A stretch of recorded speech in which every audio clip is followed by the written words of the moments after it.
Hi, everyone. Welcome to School Lunch, Practices and Policies that Promote Participation, hosted by the Food Research and Action Center. I'm Steve Hayward, Communications Manager at Frack. Before we begin, I'd like to cover a few brief housekeeping items. We expect this webinar to run about 60 minutes.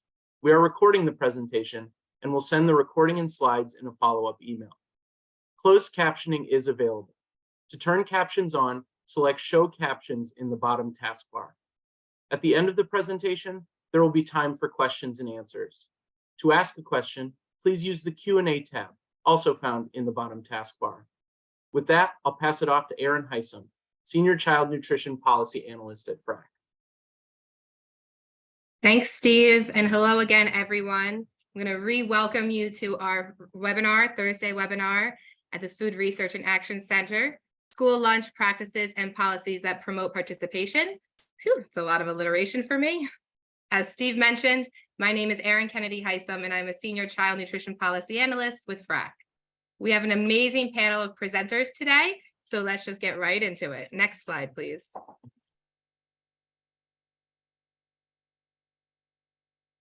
For those of you who may be unfamiliar with Frack, we are a national nonprofit that works to end hunger in America through advocacy, research, and technical assistance.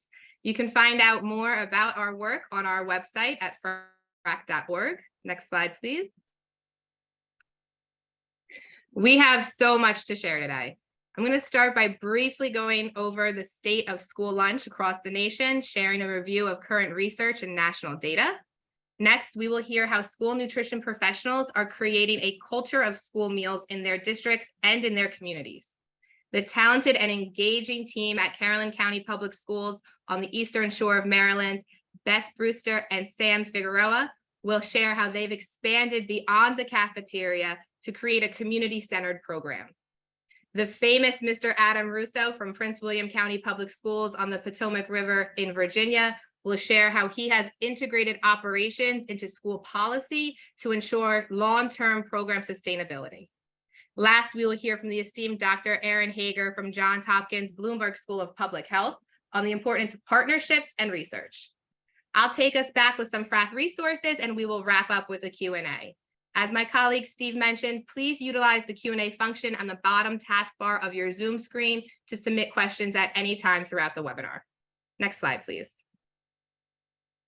The data presented on the next slide or two comes from our March 2023 report, The Reach of School Breakfast and Lunch, which looked at national program participation data for the 2021-2022 school year. Next slide, please. It's important to keep in mind that during this time, schools were very much still operating under the public health emergency and the pandemic era waivers, particularly the seamless summer option waiver, which allowed all students to receive school meals at no charge during the 2021-22 school year. With that in mind, data showed that nearly 30 million students received a school lunch on an average day. That was a significant increase from the prior year, which makes sense, right? Because when you consider that the previous year, much of the nation was still in this hybrid, half virtual, half in-person learning format. However, when we compare the 21-22 data against pre-pandemic levels, we still see an increase. Over 1 million students participated in school lunch, showing what really is possible when all meals are offered to all students at no charge. Next slide, please. This past winter, 2023, Frack surveyed large school districts nationwide on operations and participation, looking at April 2022, so during the 2022 school year, when the pandemic-related waivers were widely available, and this past school year, looking at October data from school year 2023, when most districts returned to that tiered eligibility system of free, reduced price, and paid meals. Next slide, please. Again, to no one's surprise, collectively, the survey districts reported a decrease in school lunch participation this past school year. Altogether, the 91 survey districts reported serving 250,000 fewer children lunch in October 22 compared to April 22. Next slide, please. This drop in lunch participation was mitigated in schools that operated the community eligibility provision district-wide or those located in states with healthy school meals for all policies. So of the 91 surveyed districts, nearly 70% reported stagnant or decreased participation in lunch for last school year. Again, this data was for October 2022, so it looked at a 1-month snapshot, but these findings are consistent with other reports that have been released about last year's participation. Next slide, please. So why aren't students eating school lunch? Well, there are a variety of reasons, but what the data and research, and most importantly, what the students tell us, are presented here on the slide. For some families, the cost of school lunch keeps them from participating. For others, it is the school culture surrounding the meals. Is it cool to eat school lunch? Is it cool to use the term cool anymore? I don't think so, but is there a stigma or a negative perception around participating? Does the entire school community embrace the program, or do administrators and teachers kind of rush kids through line and not fully support it? Studies show that students don't participate due to environmental aspects as well, such as long serving lines or unpleasant cafeterias. And as we work to increase access through community eligibility and healthy school meals for all, the increased volume and participation presents some of these challenges as well. But those challenges can become opportunities for innovation. And I will say, I have never met a more innovative group than school food service directors. And then, as with all food service, the menu is the driving factor for participation. Students report that school lunch menus that are on trend or in line with current trends, so think like TikTok recipes, those that include fresh, healthy, and local items, cafeterias that consider waste or environmental aspects, they're often the most desired by students. Just earlier this week, NPR released an interview with school nutrition professionals who were looking for greener products, more vegan and vegetarian products, in response to what their customers, their students, desired. So now, keeping with that spirit of responsive menuing, I'm excited to introduce the culinary wizards of Caroline County Public Schools, Miss Beth Brewster and Sam Figueroa. Take it away, ladies. Good afternoon. My name is Beth Brewster, Food Service Supervisor for Caroline County Public Schools, and I have with us Sam Figueroa, our Food Service Operations Manager. So this is our logo. We kind of started with that to have a fun logo. Our well-fed kids, happy kitchens is our motto, and we really tried to live by that. So this is some of our mission. We realized after the pandemic, or during the pandemic, that we really truly are the nutrition hub for our county. We only have 36,000 residents. We're very rural. We have 5,800 students in our system. And really during the pandemic, people looked at us for that nutritional and food to get out to our seniors and to our kids and to our families. We partnered with practically everyone in the county to make that happen. So these are some of our mission statements that we try to go out into our community, because we can feed our kids in our four walls, but we need to also penetrate our community so that they have nutritious meals during the weekends and night and summertime as well. Kind of a snapshot of us. 65% this past year of farms, 3,300 direct certifications out of that. We do internal catering service to help offset the food that we provide to our kids and to keep our people working, give them extra hours. And we do have a central backpack program that we partner with the volunteer-based group to put out. Our cafeteria, you can go to the next one, Steve, thanks. We do have universal breakfast in the classroom. We've had that for the last 8 years. Next year, we will have community eligibility provision. We finally, all of our schools qualified for that. You'll see here we use fresh veggie and fruit bars. The students can help themselves. We do this in all the schools, secondary and elementary. Limited fillers on our protein. We don't, our beef is all beef, and we try for whole muscle. This year, we've been piloting the bulk milk. And then this year we're going all bulk milk in our schools to cut down on waste and have a better product for our kids. We have very big farm to tray program.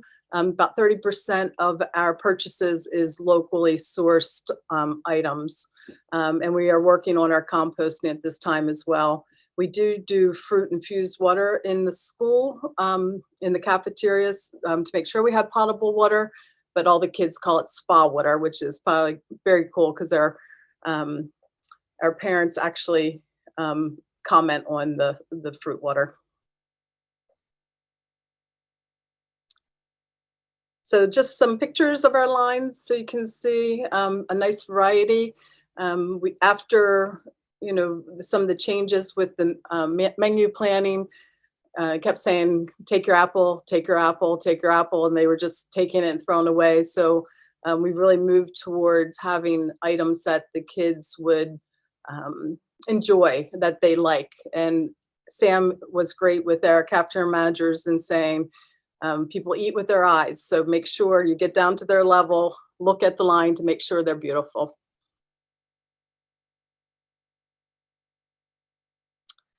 So we had the highest participation in breakfast and lunch, and I think that's because we really kept our quality up even during the pandemic. Variety of fruit options and making sure that the kids had items that they liked and had alternatives.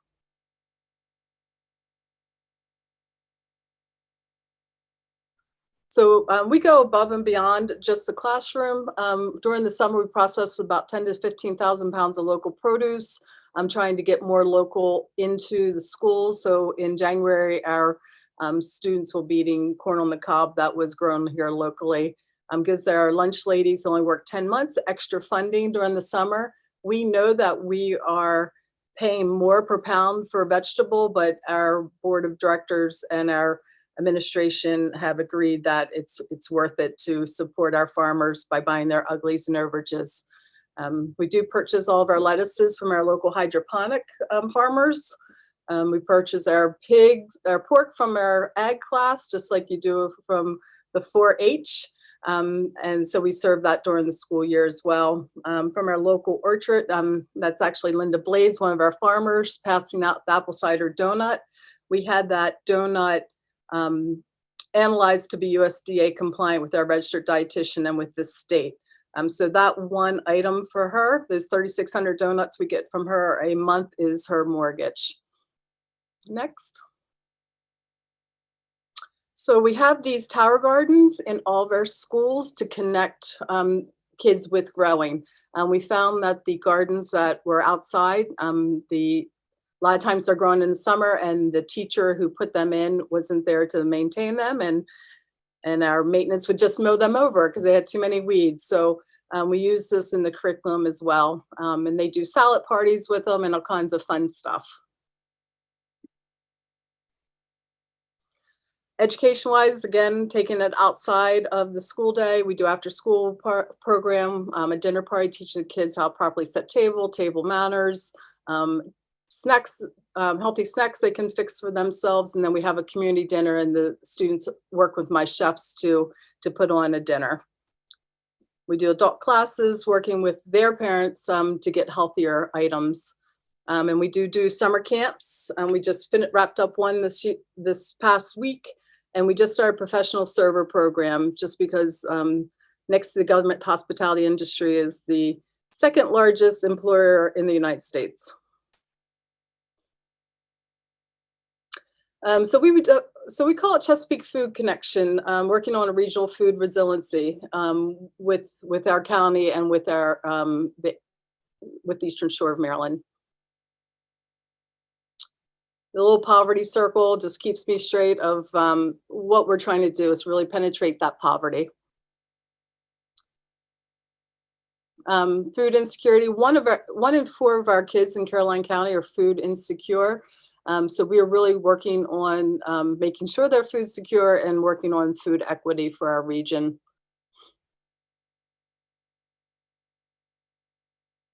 Our Essential Backpack Program is actually the public school, we had a pavilion we enclosed so that they had a permanent home. And they have 3 days of meals in that. That is funded by 2 private foundations in the region for us, and we also do fundraising for it. But during the pandemic, we were doing 1,200 backpacks a week, and currently we do about 720. And on the next page, you'll see where we put in a mobile market to be able to hit food desert areas. These are our ladies. We do frozen meals. This is what we did all through the pandemic. We went door to door actually during the pandemic just because we're so rural, kids could not get to us. And we still have these on our bus and we send them out to our highest risk students as well. That's our backpack program, just a picture of what it looks like. It's quite the operation. So this is our mobile market. I'm sorry, I don't have better pictures, but inside of it has shelving that people can come in and shop at 5 cents over the cost of the product. We're working on SNAP to be able to take that. We do senior citizen farm vouchers. We actually do them to the senior centers from the farmers. It's a local economic driver for us, but it also helps us connect with the community. We're taking out flyers to places that might not have internet so that they can get the resources they need. We also did farm scripts. We had students lower income, and they worked with community Chop Tank Health, and they gave them farm scripts to buy fruit or vegetables on the bus. A lot of companies have been using it for a wellness incentive for their staff as well. And here's some pictures of it. So I did have pictures. So that's the bus, that's the team. Been very well received, and we do summer meals off of this bus.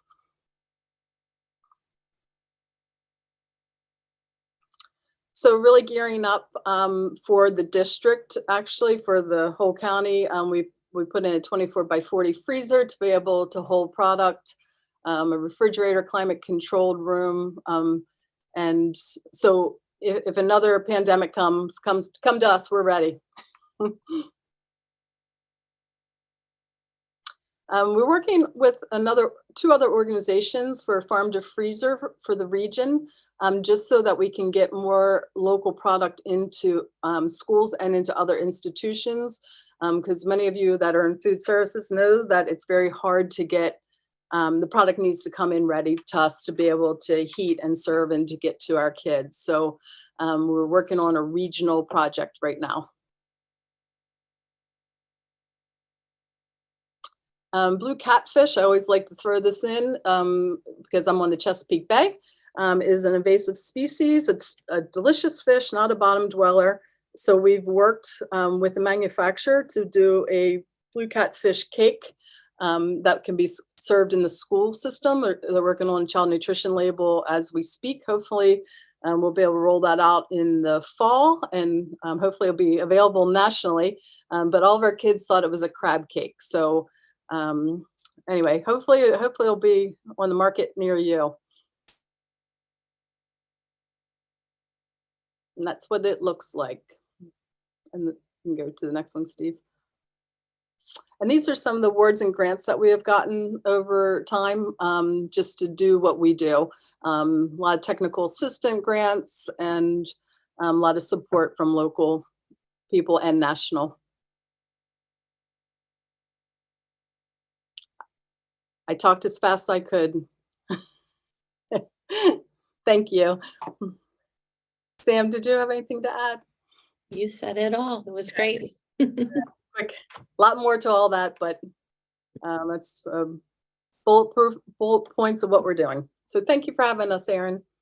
Thank you so much, Beth, and thank you, Sam. I've had the privilege of knowing you guys both for years and years in many different capacities, and I am constantly and regularly impressed with how much you've embraced your entire community in your mission. It is so much more than just school lunch. So thank you. I am going to just insert a question or two that came in while you were speaking. The first question that came in was from Jason. He said, what is the food distribution method for universal breakfast in the classroom, food served in class, and meal counts recorded by the teacher? or is it in the hallways and brought to the class? So can you just run quickly through how you're actually doing your Maryland Meals for Achievement program? We're delivering to the classroom, so the teachers are the point of sale. We had thought about doing the grab and go in the hallways, but we thought we would lose participation. Okay, interesting. I'm going to touch back on that when we get to questions at the end too. Okay.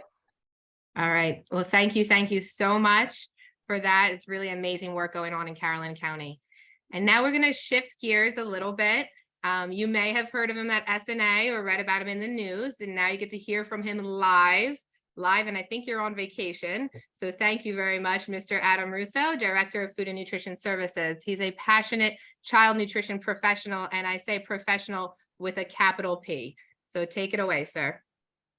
Thank you so much, Erin, and big shout out to Beth and Sam for what they're doing in Caroline County. How absolutely amazing the work that they showed all to you guys. I am absolutely floored by the work done. We're almost neighbors. They're on the Eastern Shore in Maryland. I'm not too far away from them in Virginia. Prince William County is a rural suburb of Washington, D.C. We are about 37 miles, give or take. That's a 2-hour drive down 95, depending on the day. We are the second largest school division in Virginia, but number one in your hearts.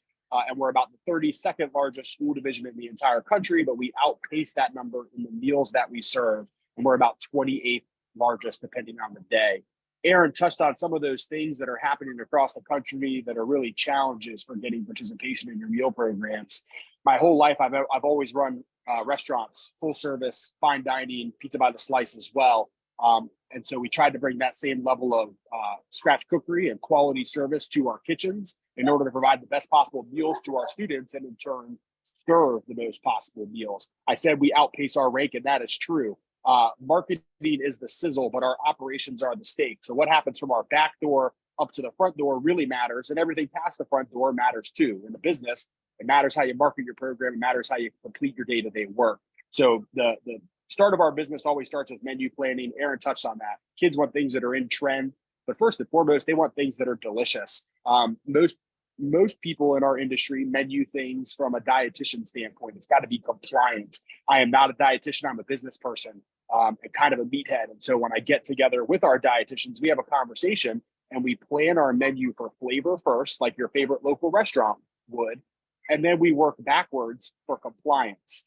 We are also, before we even get to the compliance piece, we're looking at sales. So we do a reverse snake top 10 items, let's call it.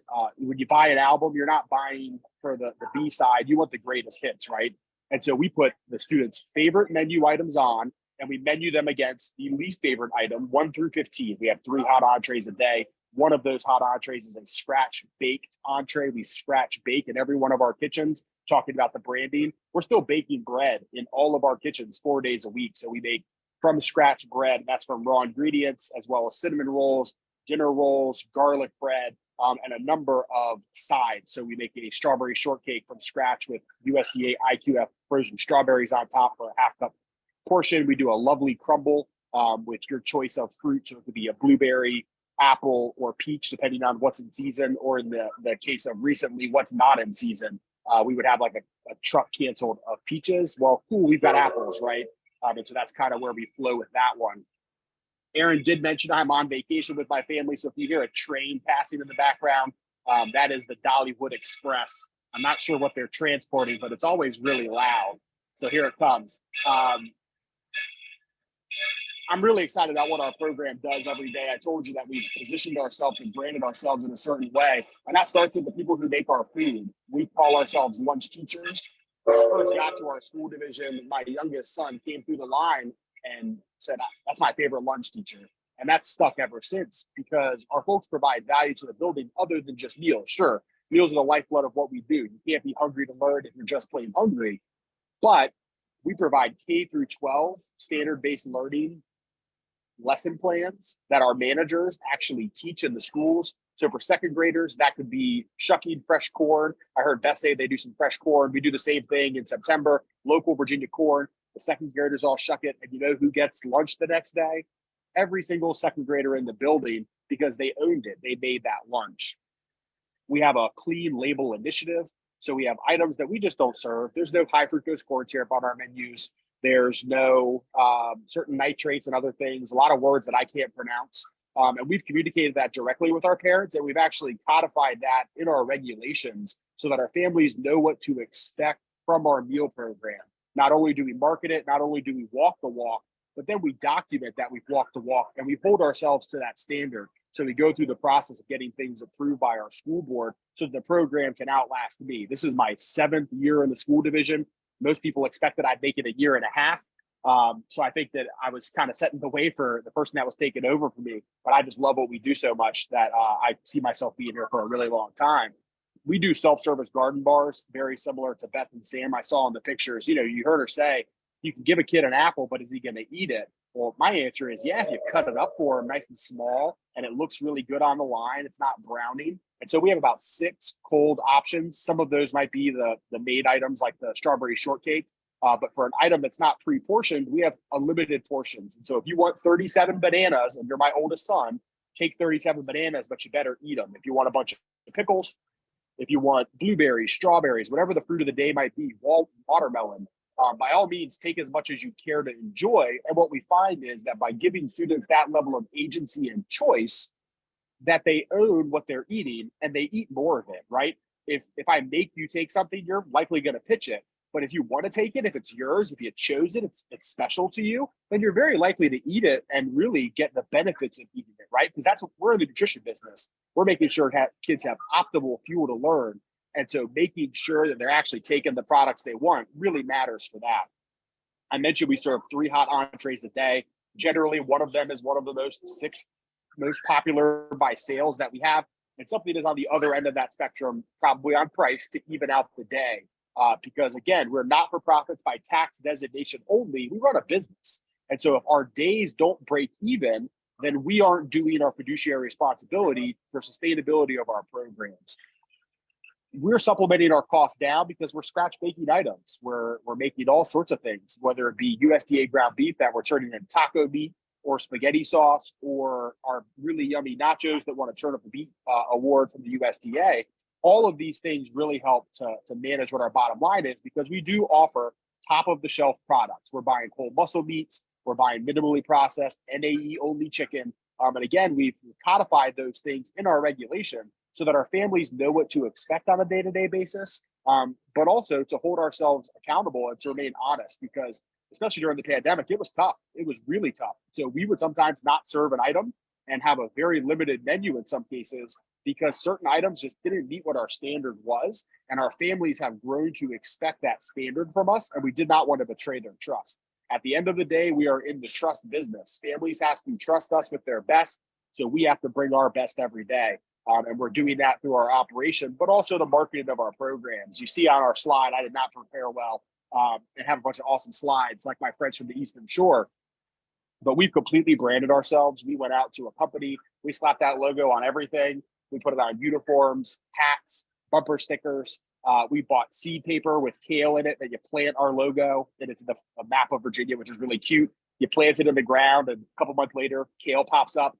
The one caveat is you got to get kale on your tray that day, and you get the special prize. We've done with broccoli, we've done with carrots. And really, you'd be surprised at the number of students who are willing to try an item in order to get the little thing, right? Because that's important. It works for the McDonald's of the world, and sure, it works for us too. We do birthday jars, we do golden ticket trays, we do all sorts of different things to excite our guests so that they might want to come through our line, right?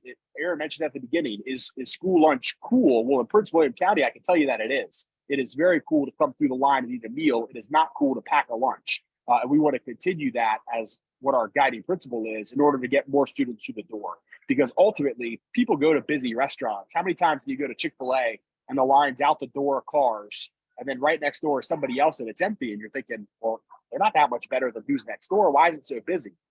It's quite pleasant when you show up. Everyone's really friendly. The food's always really consistent, and it's already busy. People want to go to a busy place. That food feels fresher, right? I saw on the slide originally, students had some comments about fresh food as well. We paid for a consultant, and what we found was students' definition of fresh is different than many of the adults. A student says they want fresh food, and what we found was what they meant by fresh was fresh made for them.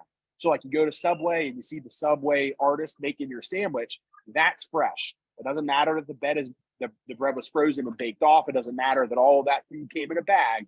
It matters that it was made specifically for someone, like a beautiful, unique snowflake. And so remembering that when we're customizing products really matters to us too. So when we have that garden bar, if we're serving like a nacho day, we're giving them all sorts of accoutrements to pick from, because again, then they own it, then they consume it, they eat it. And so that's really important to us. I touched on really quickly on the K through 12 lesson plan. Someone in my office, one of the registered dietitians, worked directly with our student services program and created these lesson plans that go back to standards-based learning. And they're all the way to the 12th grade. Kindergartners put on little cute chef hats. They go through the kitchen. We time it so they're like watching someone make bread and someone cut fresh vegetables. Oh, there's the big pot. That's where we put the children. They all scream. And it's a lot of fun. What we found was we took a couple pictures the first couple times, that or the fraction Fruitapalooza or any of these number of things. And then we found that we needed to stop taking pictures because the teachers, the parents who are like the classroom mom or the principal were taking more pictures than we ever could. They were posting them for all sorts of places to make it really beneficial and really share that messaging out, which is important because you have to have champions. And I think that we talked about that with partners, but having champions who are in your own school division, I think is paramount to the success of our program. If we have a bad tray posted one day on a social media platform, I don't have to defend it because teachers are posting their tray from the same location. They're saying that, hey, your student maybe didn't pick an optimal meal that day. And so having those brand ambassadors do that hard work for us really does make a difference for the way that our program is sustainable. Beyond that, it's really about making sure that you have partners and having people to chase. I see what Beth and Sam are doing, and they're going to be getting an email from me shortly because I'm stealing some of their ideas.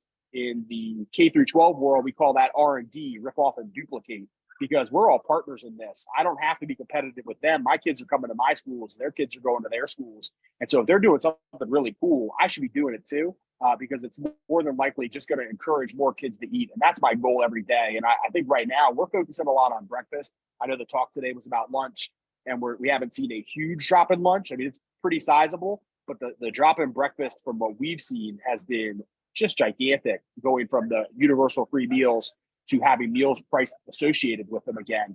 And so that's something that we're really focused on for next year, making sure that our grab and go options, our breakfast in the classroom is really up to point so that students elect to take that to start their day. But I really want to thank everyone for taking the time today. I see there's some questions that I'll defer to Aaron if we want to answer those at the end or now. But I really thank everyone for their time this afternoon.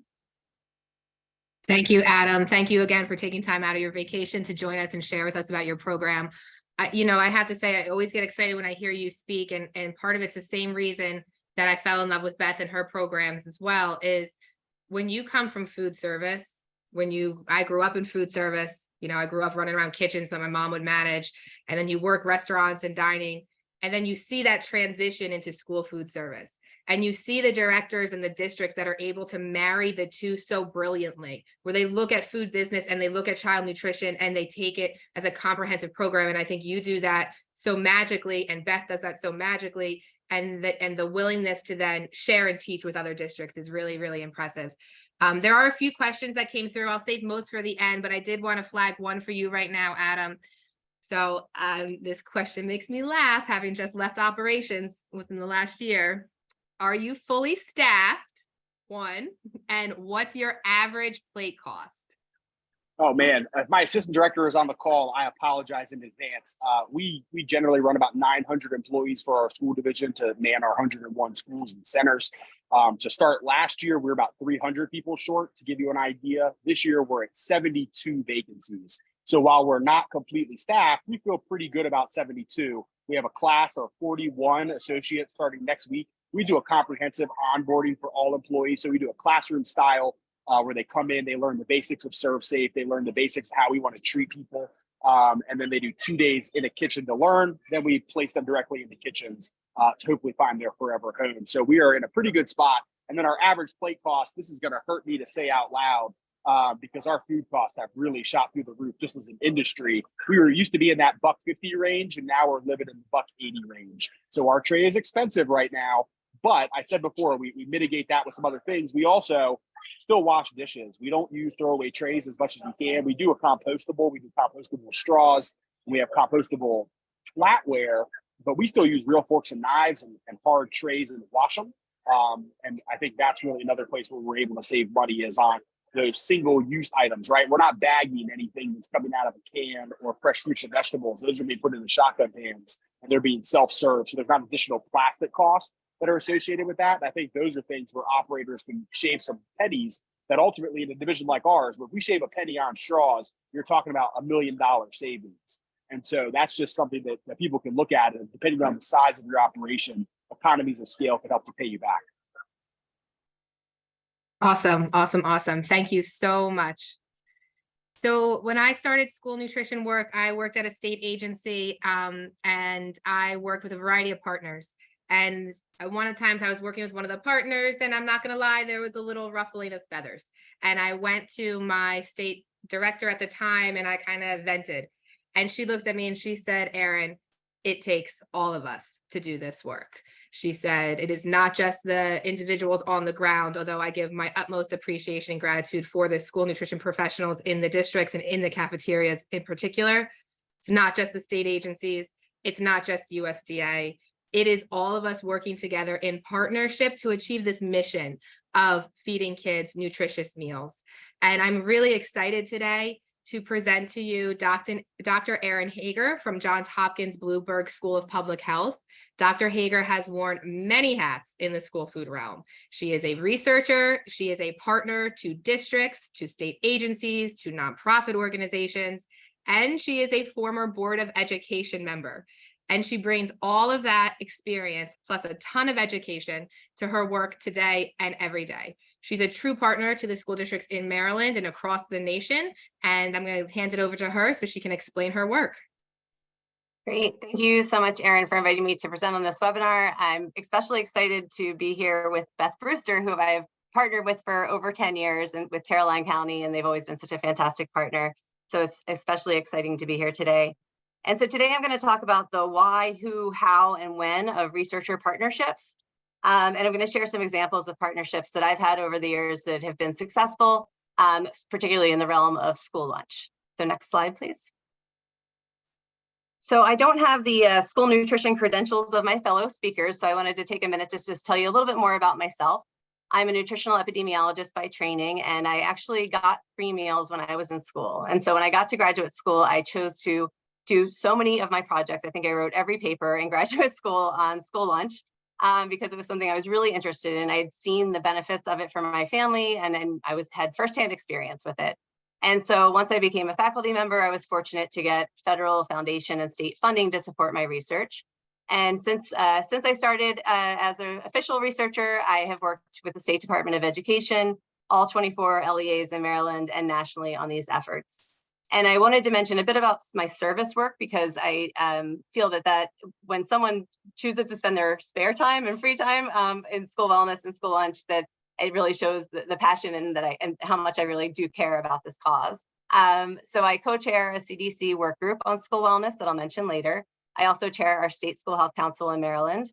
I'm a member of Baltimore City and Baltimore County local school health councils. And as Erin mentioned, I was appointed by the governor to become a member at large the Baltimore County Board of Education. And I wanted to mention that because I really then got to see how policies happen in the Board of Ed realm.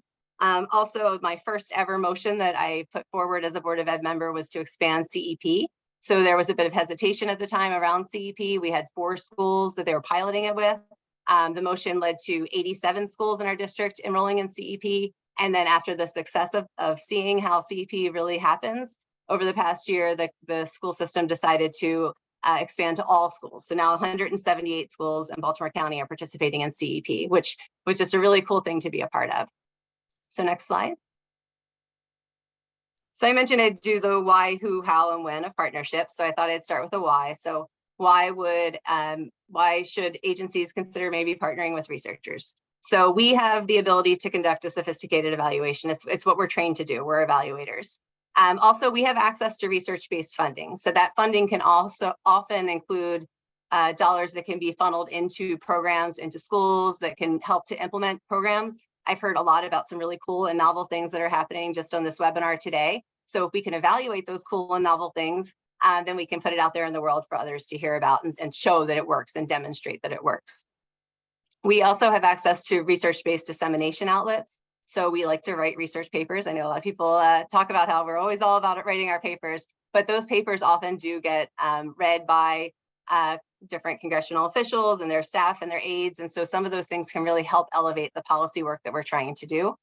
One other thing that I've been told over the years that it's beneficial that we are like an outside entity. So we come in and, you know, there's trust involved in knowing that we're not their, you know, higher up bosses. And so when we ask folks to tell us about how things are going, they can maybe be a little bit more honest, knowing that it's going to be confidential because we're not part of the state agency or local agency. And then I always like to mention we have graduate students who are eager to learn more. They usually are willing to intern and volunteer to help learn more about the different research that's going on. So those are all benefits. As far as why we want to work with organizations and agencies, you all have access to the communities of interest where we are hoping to do research. So the schools, the school districts, the cafeterias. So really having that access is something that we don't have. So we would have to get that through our partners. And most importantly, you all are the experts. So you have that expertise with intervention delivery and policy implementation. We don't know about that. We need to learn that from our partners. Also, you have access to agency-based or community-based funding opportunities that we don't have access to. So again, different ways to fund different projects and operations. We have been approached by folks lots of times who've been able to get funding outside of anything I've ever even heard of, but we've been able to use that funding to do an evaluation. And then finally, when we talk about dissemination and sharing information that we've learned, those outlets would actually reach the communities and reach the practitioners that are doing the work. Like that's, again, the work that you all do, that we can work together and really broadly disseminate the work that we can do together as a partnership. Next slide. As far as the who and the how, I always like to use this framework called strategic science that came out in 2015. And when I first saw it, we had already been doing a lot of partner work. And I thought this is a really easy to understand example of how partnerships really should and could work. And the idea is that you first identify change agents. So people, again, who are doing the work on the ground. And so as far as school lunch goes, that would be maybe a Department of Ed, local education agency, the schools, the meal sites, nonprofit organizations, others. And then you work together to develop these strategic questions, together being the keyword. So you're not coming to someone saying, here's what I want to do, but instead you sit down, you discuss together what you can accomplish. Then once you do the work together, then you engage in the scholarship together as well. You work together to interpret the findings, to decide how you'll present your findings to the greater world. And then the communication strategy for how you'll disseminate it should also be done together. So what are we doing with this? Where are we targeting? Who are we targeting? And then the idea with this whole process is that if it works really well, then you can do it again. You can broaden your partnerships. You can expand your research questions. You can do other things together, and it can be a cyclical, growing partnership. Next slide.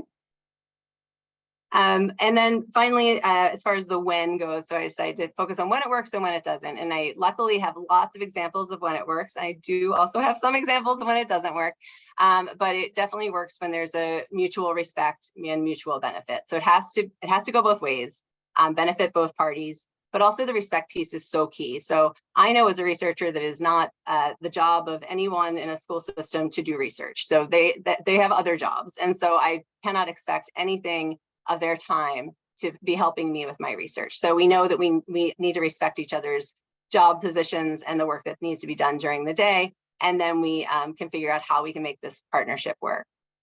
Good partnership continues and builds. And when you're a good partner, other partners hear about it. I think that's really key. You know, reputations matter. And so you want to have the reputation of being a good partner. You certainly don't want to be that person that, you know, word gets around that you don't want to partner with. So that's a really key piece as well. It doesn't work when you have mismatched goals, and the goals should be established ahead of time. Importantly, if there are unexpected outcomes, that's a major decision that needs to be discussed ahead of time, because sometimes when you do an evaluation, you don't find results. Sometimes you find the opposite. And when you find the opposite, it can be really devastating. But as researchers, we usually still have to, you know, present that data to someone. And so how will you explain that this effort that you put forward that you thought was going to really work didn't work? And so having that conversation ahead of time. Communication challenges can often be something that folks struggle with. You know, emails, everyone's busy. And so making sure that if a partnership matters to you, that you're really responsive and really engaged in keeping that person in the loop. And sometimes partnerships fizzle out, and actually sometimes that's okay. But in most cases, you want a good partnership to continue and not fizzle out. And then trust was mentioned a bunch of times already on this call. Partnerships that need to be built on trust, and if distrust bubbles up, then it's usually over. So trust is, of course, a really key component. So next slide. And so I'm just going to finish with some really kind of zipping through some brief examples of things that we've done with partners over the years. I'm happy to talk more about any of them offline or in the Q&A if we have time, but just lots of screenshots of things that we've done over the years. So the first is USDA Team Nutrition funded project. If you're part of a Department of Ed, I'm sure you know all about Team Nutrition grants. These are grants that can only be given to departments of ed. And so I didn't know about them, but again, it's one of those benefits of having that partnership. So we did this, we've actually had three Team Nutrition projects with MSDE. This one focused on lunch. And we also worked with 5 of our LEAs, and the project was called Project Select, which was a great acronym, Student Engagement, Lunchroom Environment, and Culinary Training. And the intervention really focused on increasing school lunch participation and improving consumption of fruits and vegetables among middle school students using these 3 different approaches. And we found that the intervention did mitigate the decline in lunch participation that we observed in the control schools. And we saw an increase in vegetable selection and consumption at lunch compared to the control schools. So we were really excited about this pilot study. Released our report in January of 2020. We were going to extend the project in another LEA the following year, but as you can imagine, things got a little bit blown up due to the pandemic. And so we're still looking to reboot this potentially now that things have gotten somewhat back to normal. So there is a report though, if you're interested in reading more. Next slide. I know we're talking about lunch today, but I did want to mention that we had an 8-year project with the state of Maryland funded by the State Department of Health and then the State Department of Education on wellness policy implementation, where we had a lot of products, a lot of reports identifying ways that school districts were implementing their wellness policies in schools.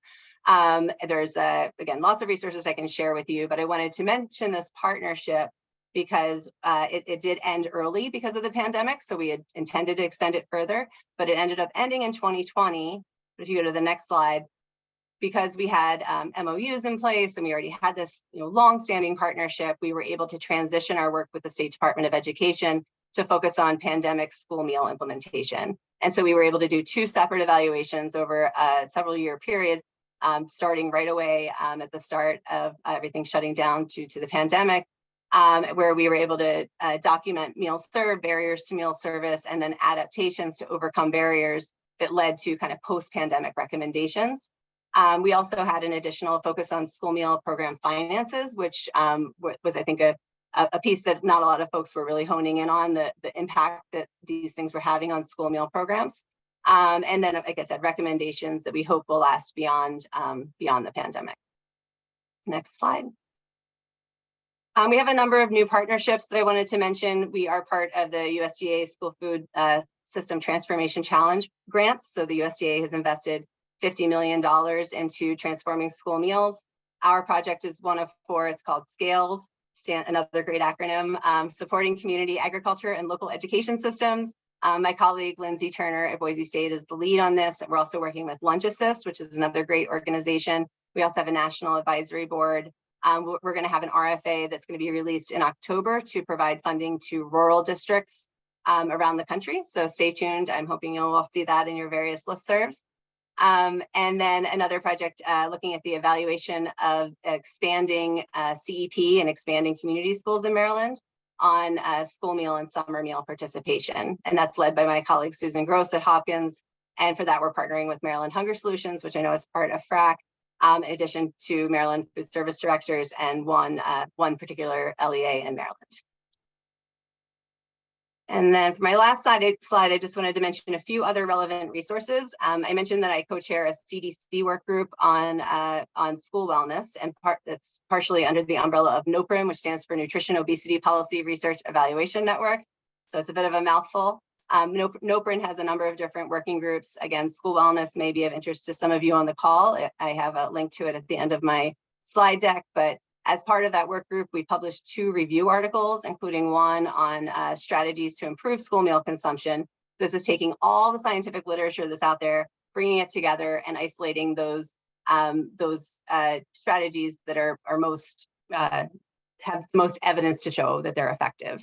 And then another on alternative school breakfast service models. And then we also have been partnering with Share Our Strength on a national initiative to bring together data from multiple states to develop lessons learned, again, from the pandemic that could be translated to a post-pandemic world. Lots of concrete recommendations are included in this report and 2 other reports that will come.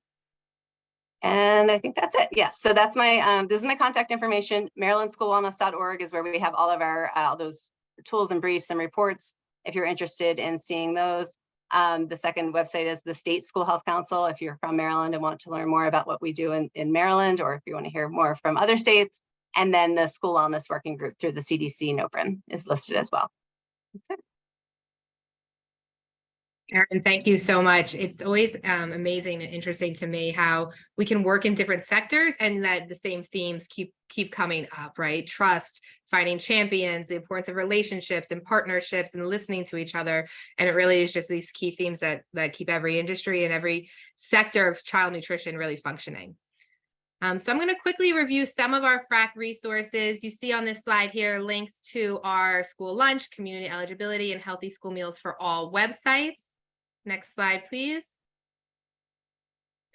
So our Frack School Lunch website really has a variety of tips and tools that can help increase access to and participation in the school lunch program.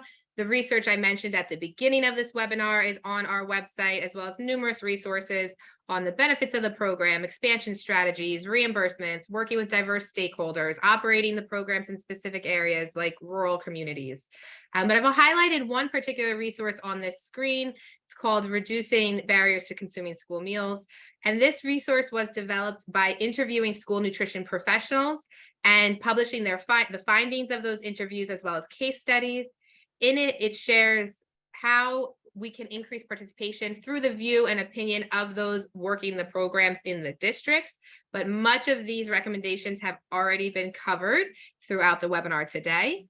Next slide, please. Likewise, our community eligibility webpage houses a variety of tools and resources focused on CEP adoption and expansion. It has our database, grouping tools, financial calculators, reports, and a variety of other fact sheets, such as improving direct certification or operating community eligibility at lower eligibility levels. Next slide, please. And here you see the landing page for our Healthy School Meals for All website, where you can learn more about advocacy effort and state legislation supporting school meals for all students. As a reminder, our slides will be sent out to all registered attendees within the next week or 2. So all of this great information, including our contact information, you will have at your fingertips in no time. All right, next slide. Let's take some questions. We've had a variety of things go through, so we have some time.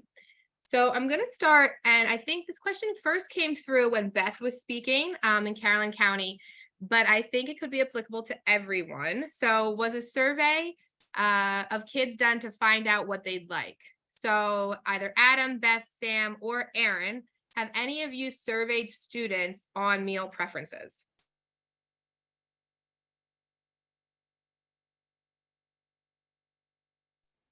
We're all hopping on at once. I guess I'll go first. So we do survey our students. We do a food show annually every year where we invite the community to come to one of our local high schools, and we get about 1,000 people show up, and we serve them a plated style dinner, multiple courses to give people like a night out on the town. We show that we've got fresh baked bread, so there's raw dough over to the side the kids can play with. There's bread on the table when they sit down.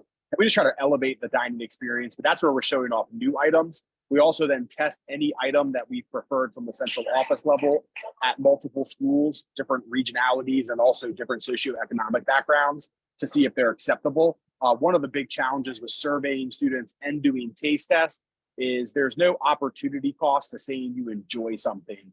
But at lunchtime, if I don't want my very favorite thing and I select that new thing, the opportunity cost is I might not eat it today, right? It might not be my favorite thing. And so sometimes surveys can be a false flag when committing them, but we're still committed to doing them. Beth, you want to jump on? We're not as sophisticated as Adam on that one. We do some taste testing when we have new products come in.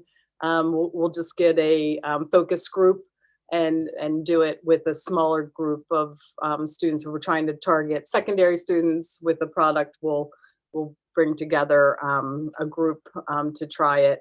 The best ones to engage with is actually our cafeteria workers, because they'll tell you they don't like that. They like that. So we love when they go to SNA to do the food tasting, because a lot of times they'll bring back what they think their kids will eat and not eat.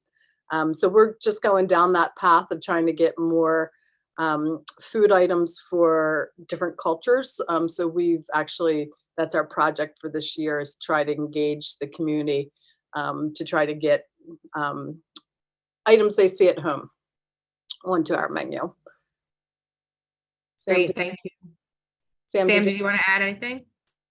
Well, I was just going to say, we've also partnered with UMES, some interns. They come into our county and they work with us, and they've done taste tests for us, and they've created recipes, and we've been able to engage some of our schools through that. And then they are surveyed, and we're able to get feedback on some of the things they're doing. And so it's not necessarily coming out through our kitchen, but through a partnership we're doing, helping somebody else come in and intern with us. And they're studying to be dietitians. So, you know, it's pretty cool to be able to work with someone else with some of that.